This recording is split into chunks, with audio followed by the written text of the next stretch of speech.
Khubor nakaslem jong unongsan Hima. Ka Shillong Press Club haringkat ke Trelang bat ke Department of Information and Public Relation jong ke Sarkar Jila. Ha khatsan tarik nai wiang arja arpusan kila Rakhe ke National Press Day arja arpusan ha Shillong Club Shillong. Ha kani Sngi Rakhe lawan bandar ringkat lang do Menteri ke Sarkar Jila ubabat de ketenat Information and Public Relation ubak lak menrembui kumukongsan. Nongthoh Commissioner Secretary ketenat Information and Public Relation UVJ Mantri kum usembut kongsan ki officer ki rekhot jong ke Shillong Press Club bat ki Nongthoh Khubor. Kani ke jingalang ke bala pendong haringkat ke Shillong Press Club, ke Directorate of Information and Public Relation, bat ke Meghalaya Editors and Publishers Association MEPA. Layok bansa mi ki khusnam syagi dekhot ke Shillong Press Club, da ukongsan, usembut kongsan, ki bala shimbenta ki jingalek kai beper-per kani ke tayo ke badai ke National Press Day.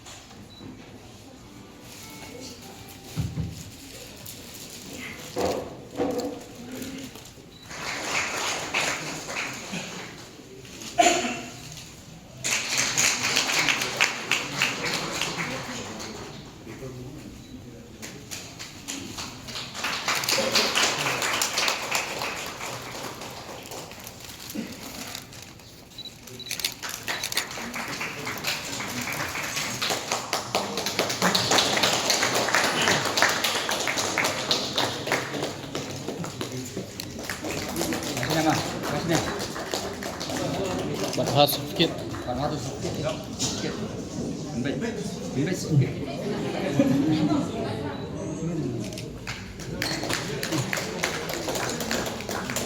That was the first prize. Some Johnny, second prize. And cooperative first prize.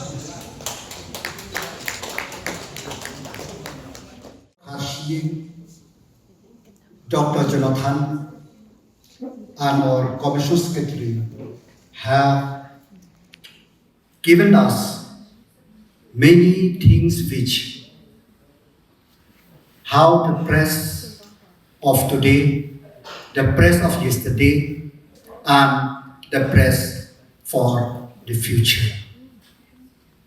And more importantly, the role of the media in giving the right for the children. I will not dwell much on that issues, but what I want to say is that now, as your team has clearly mentioned, role of print media in digital age. Now, for me, a layman, for the people on the street, it is very difficult for us to know whether everything published in the press is true or whether everything which flooded the media and electronic media or digital media is true or not. It is very difficult. And we should know why. And the reply and the answer is we cannot give it. Because anything, it is very dynamic. Dr. Kashin has already spelled out how the media face the challenge from time to time. But there are critical issues which we need to understand. And if the press, the media, have some of these critical things, I think we can rise above all. Number one is how much trust does our public discourse deserve? Trust is built when journalism is ethical. When facts are checked rigorously, when multiple perspectives are heard, when the stories avoid stereotype, and when the most vulnerable are treated with dignity and care. These are trust are a very, very important thing, and ethical is very, very important. I'm very happy that our Honorable Chief Minister, who knows the importance of media, not only the importance of media, the importance of true reporting, the importance of listening of the truth. Recently, the Meghalaya Media Meet was held, where the Chief Minister has already mentioned that the media government partnership is built around four pillars: ethical journalism, public trust, responsible use of technology, and accountability. Today, on National Press Day, I want to reaffirm the commitment of the government to see that these four slogans, ethical journalism, public trust, responsible use of technology, and accountability, should be the guiding principle in our day-to-day work. Ethical journalism is a very fragile information in this very fragile information climate, where information travels faster than verification and sometimes faster than truth. In such a climate, ethical journalism becomes a form of public service. It resists the temptation of sensationalism. It avoids amplifying hate, division, or stigma. It protects dignity, privacy of survivor, children, and vulnerable group. In Meghalaya context, we should also respect the culture and also the language and understanding the people of Meghalaya. At the Meghalaya Media Meet, one clear takeaway was report with people, not just about them. This is very, very important. That is an ethical commitment. It also a democratic one. Trust, it is the invisible infrastructure of democracy. Many things in democratic system we build, we know that there's a road, there's a building, there's everything. But until unless trust is there, it is very difficult because many people, even if they see also, they pretend as they do not see. So from the government of Meghalaya, recent human-centric development work on maternal and child care, we have seen that people do not just ask, what is the scheme? They also ask, can I trust it? Can I trust the system? Can I trust what I read and see in the news? That's why ethical is very, very important. The Meghalaya Media Meet generate a powerful and evidence that frontline trust saves life. When the ASHA worker, Lightful Gida Kha, works with the mother, that relationship can be decided whether the high-risk pregnancy reach a facility in time. Media as a governance partner can bridge the gap between the policy and the people. Data plus story can change the behavior around issues like vaccination, healthcare, and education. Trust is built when the public sees that media, government, and communities are willing to look at uncomfortable truth together and still choose to cooperate over cynicism. Media platform has not become a business or corporate house as of now. Yes, we have a media house, but they try to do what they are doing is just for to take care about their staff or about the reporters and so on and so forth. The problem is that once the media house become a corporate entity, that is very, very difficult. We have seen that in many mainline media or even in our local media also. If you count the news and the advertisement, it is 50-50.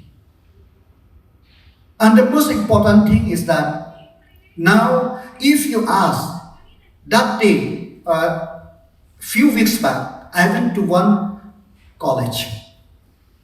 I asked the student, do you read news? Sometimes they reply. And I asked them, do you know what is news? They replied. I asked, what is article? What is editorial? Many of them, they don't know how to reply. That means there is a disconnect between the learning of the child and the way we live. So the time has come that we, from the policymaker, from the media, we should highlight. That's why I'm very glad that because now the tendency of reading in our state slowly is coming down. That's why I'm very happy that last month the DERT have taken an initiative that to give at least to educate, to have this reading club or reading platform to encourage the children to read. Because until they read, it is very difficult. Because there is a difference between reading and seeing and looking. It's quite, the difference is there.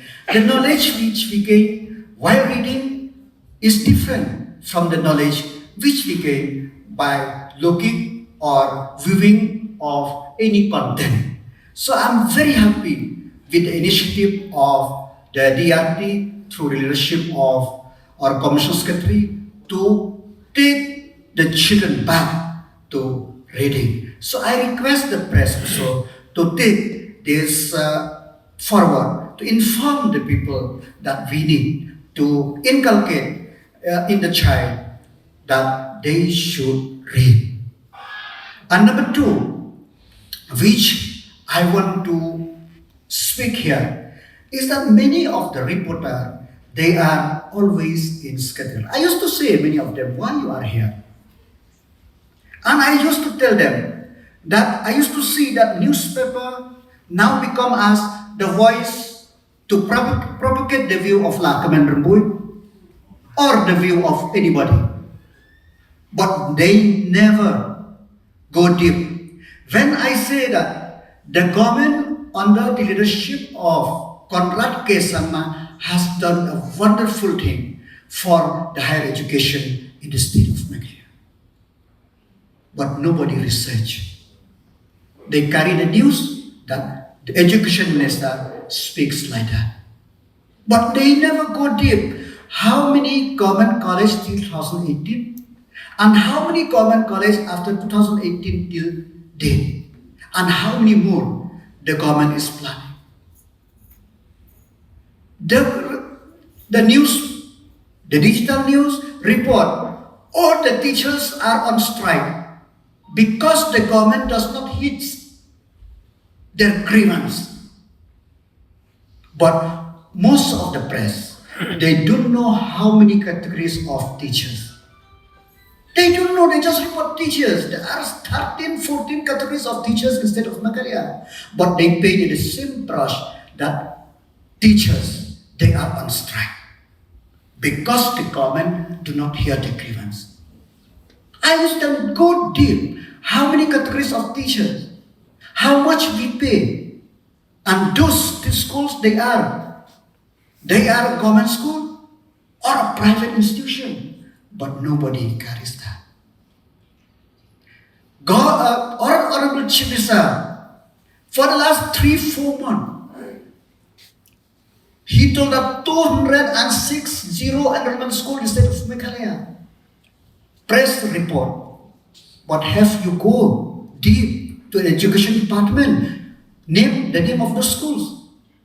0 enrollment. How many teachers are there who just get their salary? Accountability, ethical reporting, that comes the truth. And when we speak the truth, how that truth come out, that is very, very important. So I request you, my dear friend, that to see when you report anything, kindly look at the background. I know you are doing that, but don't just carry that whatever we say. Carry on. And more important thing now, I used to see that I speak this line, but there are 10 channel or 10 newspaper, they report the same statement but in different ways. Sometimes which deviate or misinterpret anyone who make the statement. So kindly wait, because sometimes when they sit, when they give the statement, when a chief minister gives statement, the first thing that who will report first? Their finger is on their mobile or their tab or their laptop, so that I will be the first online. Without listen much, because they divert their mind typing and listening. We cannot serve to master. When we report, we should report the truth, not only truth, factually. And after that, when you report that, then you can verify whether that statement is true or not. That means you will inform the or citizen truthfully.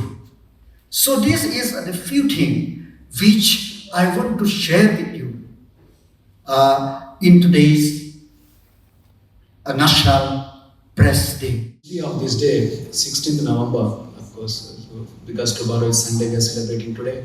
16th November 1966, this is the day. It took almost 20 years, like almost 19, but almost 20 years after our independence, for the press to get independence, the real independence, because on this day, National Press Council of India started functioning on November 16. So even though the Act came in 1965, Press Council of India Act 1965, and it started functioning in 1966. And then again, the Act presently is not 1965 Act. Actually, it's 1979 Act, because there was a time when Indian Express, they had a blank column of editorial column. Entire editorial column is blank. There was a time when Statesman reported dark lines. So that shows how important the freedom is for the press. It was 1975 when emergency was declared. The first thing got impacted was press. So they immediately repealed the act. First act that was repealed was the Press Council of India Act. 1965 was repealed, and they absolved the Press Council that time. So they immediately, every news article, everything has to be approved, pre-approved by. There was a board, and the government had to approve every article. So when the approval did not come, so this Indian Express, they published blank space. And when a lot of editions happened, the Statesman, they approved wherever the cut was there, the lines were cut, they reported blank, dark lines, the paper was full of dark lines. So this shows that why the freedom is so important for press and media, and why we are celebrating even today. We are celebrating November 16. So when 1975, when it was repealed, again 1978 there was another commission, Shah Commission, and they again immediately the first thing that came was 1978, Press Council of India Act 1978. So the Press Council started functioning in 1979. It started functioning again in 7 different days, but still we celebrate November 16 as the National Press Day. So informally we also call it that Freedom of Press, National Freedom of Press Day.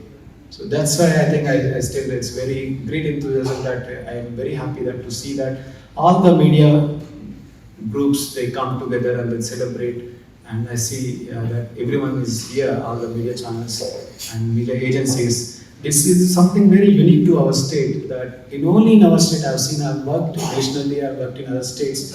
I see that only in this state, when they meet together, they forget which channel they belong to. They talk like, I see that the brotherhood that they have amongst themselves is so interesting, so wonderful to see. This is not possible in other states. They don't see eye to eye. Many other states, if you go, the news channel, they compete so fiercely that they don't see eye to eye. In our state, when they sit, you can't distinguish who's from which channel. So that's something really wonderful to see in our state. Because of this reason, perhaps it's very important. We can solve many problems. I think we can be leader in the country to solve certain big problems where nobody is able to solve.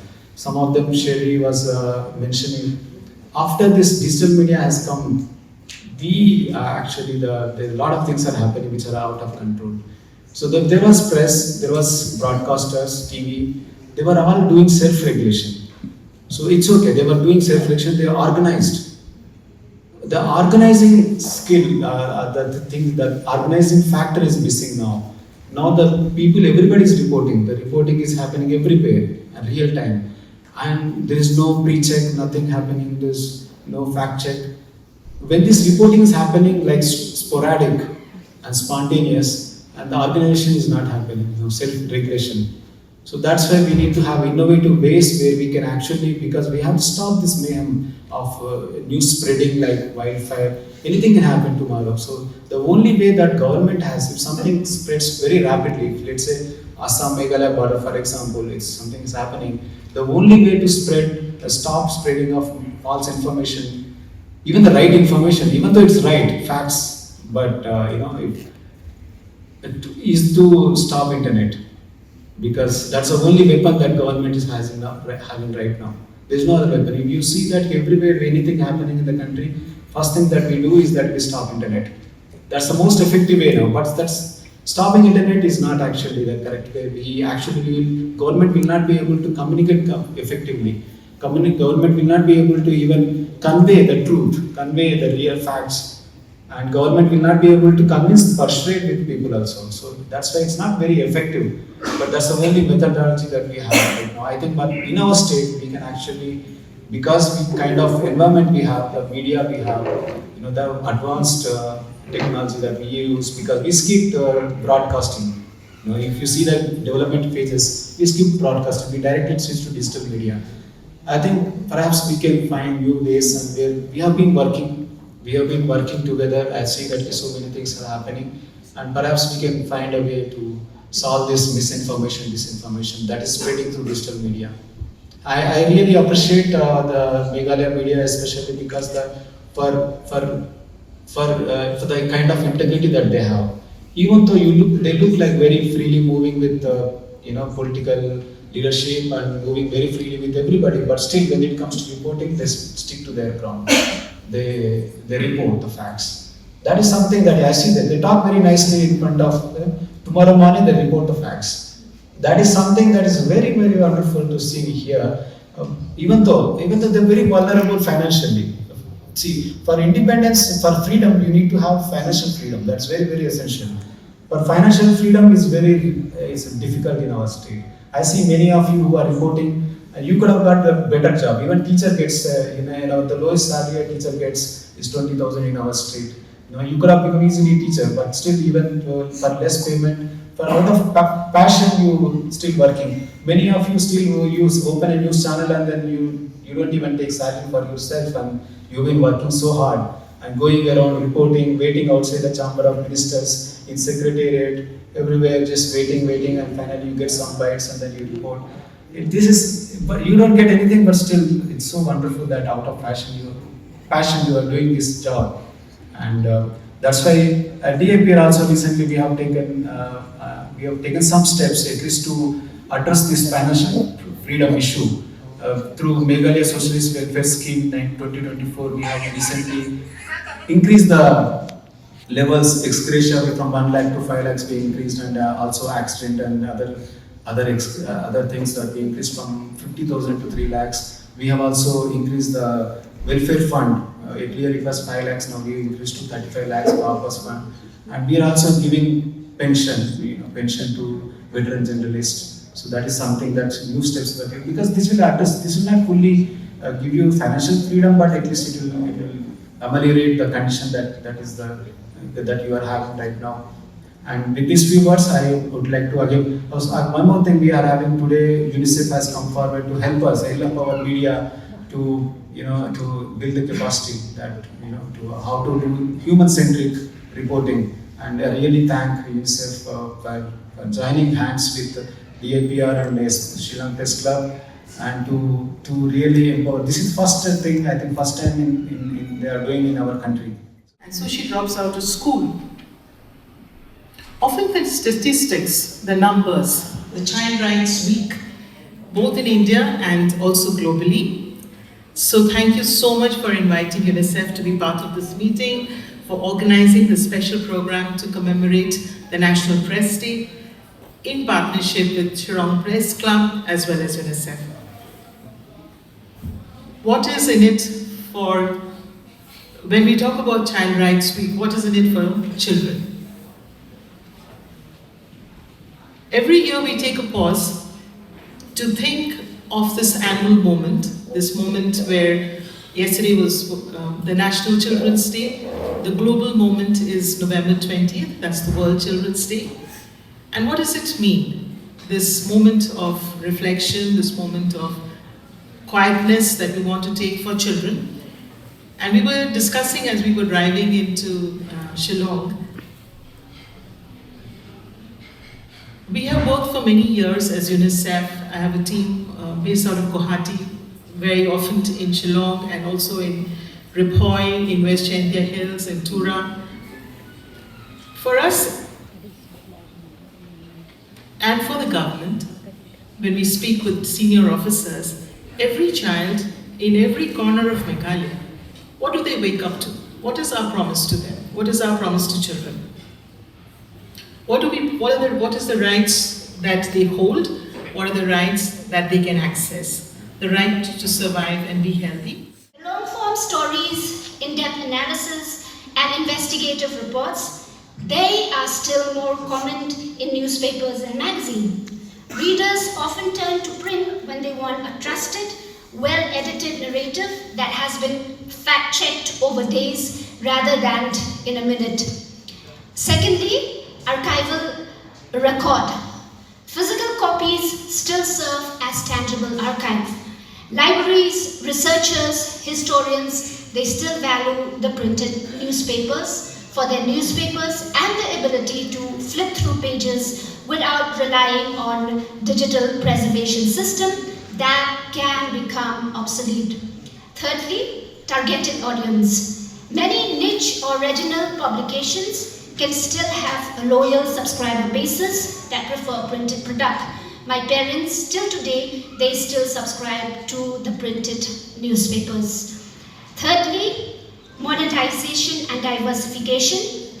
Print revenue still matters for many outlets, especially through subscription, special edition sales, and premium advertising. This income helps fund digital operations and investigative journalism that might otherwise be under-resourced.